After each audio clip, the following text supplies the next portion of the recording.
Hi hello नमस्कार, स्वागत आहे सगळ्यांचं मराठी आणि शेतकऱ्याच्या यूट्यूब चॅनलवरती। तर सध्या ऊन पडायला चालू आहे बघा। तर तुरीची डाळ वाळू घातली होती, थोडे किडे वाटत होते त्याच्यामुळे आता तुरीची डाळ भरून ठेवली आणि आता सध्या कामाचं निवांतपणा आहे, कारण शेतातली कामं नाहीतच सध्या। लक्ष्म्या झाल्या, पुन्हा लक्ष्म्याच्या घरातली सगळी आवराआवर केली। आमच्या इकडं ना लक्ष्म्याला जे काही आपलं मकर आहे त्याच्याच आम्ही रॅक पण केलेला आहे, त्याच्यामुळे सगळे रॅकवरचे भांडे काढायचे ठेवायचे आणि नंतर पुन्हा रॅक जोडून ठेवायचा। तर लई मोठा कुटाणा आहे, सगळ्या घरातला रमणा झाला आणि लगेच आमचे लक्ष्म्या गणपती झालं का लगेच लवकर म्हाळा असतात बरं का। आमचे चतुर्थीचे म्हाळा येतं, त्याच्यामुळं आता उद्या आमचे म्हाळा आहेत आणि आता चालू आहे बघा आमची म्हाळाची तयारी। तर घरामधलं ऊन पडले म्हणून सगळ्या डाळी हे ते उन्हाला टाकल्या होत्या, त्या सगळ्यामध्ये ठेवल्या आणि डाळीबरोबरच आम्ही बियासाठी ना काही तुरी ठेवल्या होत्या। तर त्या तुरीला झाले होते भुंगे, त्याच्यामुळे आई म्हणले आता भुंगे झाले तर एवढ्या तुरी आपल्याला डाळ करून आणायला पण गिरणीवर जाता येणार नाही। तर आमच्या इथं छोटं जातं आहे, तर ज्या काही आपल्या उडदाच्या मुगाच्या डाळी उली असतील ना त्या तर आम्ही जात्यावरच करतो आणि त्याच्यामुळेच आई म्हणल्या चला किडेही लागणार नाहीत। तर मग हे केलं, हे तुरीचं आईनं भरडायला चालू केलं आणि आता नंतर चाळणं फटकीनं ते चालूच राहते। आणि मी घेतलेलं आहे पीठ चाळायला।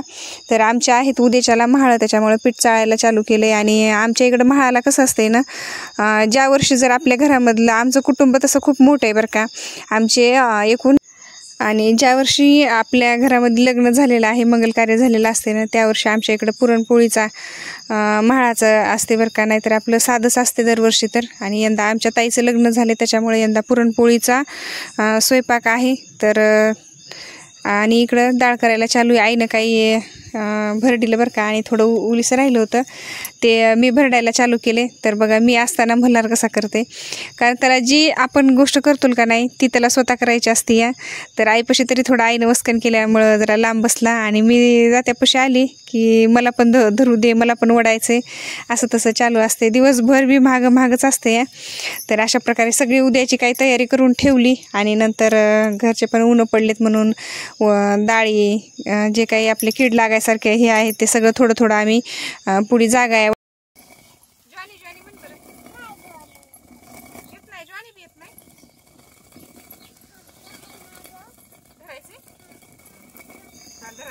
आणि शेतातल्या कामाची सध्या निवांतपणा आहे आणि ते कामं झाली आणि नंतर आमच्या इकडं 4 ते 5 वाजता आम्हाला सगळ्यांना चहा लागते बरं का।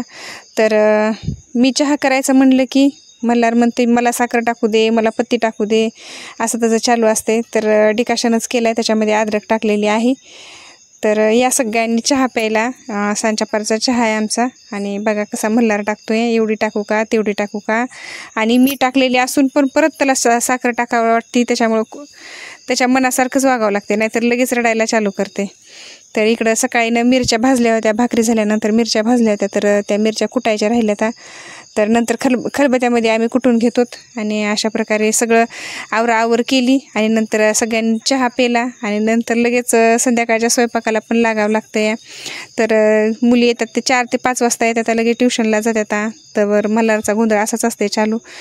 आणि घेतला आम्ही सगळ्यांनी चहा घेतल्यानंतर आणि लगेच स्वयंपाकाच्या तयारीला लागली। तर स्वयंपाकाला काय करावं दररोजच बरं का, दररोज भाजीचा काहीतरी प्रश्न येते। सध्या शेतात पण काही जास्त माळवं लावलेलं नाही आहे, तर म्हणलं चला आता सगळ्यांसाठीच खिचडी बनवली। आमच्या इथं सगळ्यांसाठी खिचडी नाही जमत, कधी आप्पाला भाकर लागते या, पण आप्पा पण म्हणले आज नाही टाकली तरी जास्त काही भूक नाही, त्याच्यामुळं खिचडीचा बेत केला आणि मसाला खिचडी मस्तपैकी झाली बघा।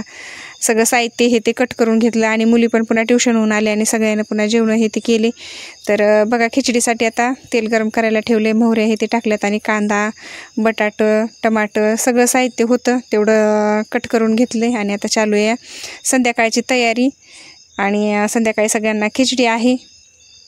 तर अशा प्रकारे दिवसभराचं काम करून नंतर आता उद्या म्हाळाचा कार्यक्रम आहे, त्याच्यामुळं आता उद्याचं होईल तेवढं शूट करण्याचा प्रयत्न करील।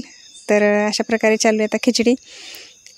चला तर मग भेटूत पुढच्या व्हिडिओमध्ये, या सगळ्यांनी जेवायला आणि व्हिडिओ पाहिल्याबद्दल सगळ्यांचे मनापासून धन्यवाद।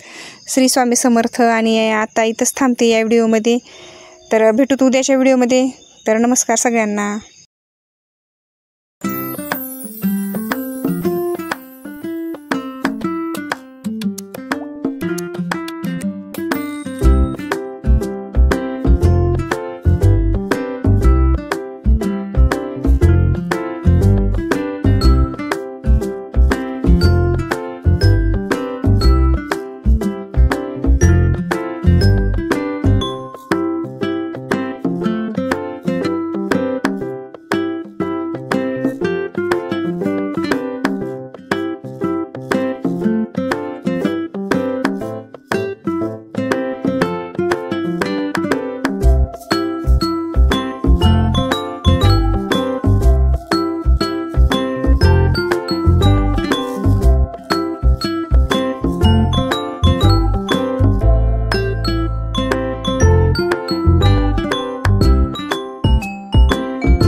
आहे.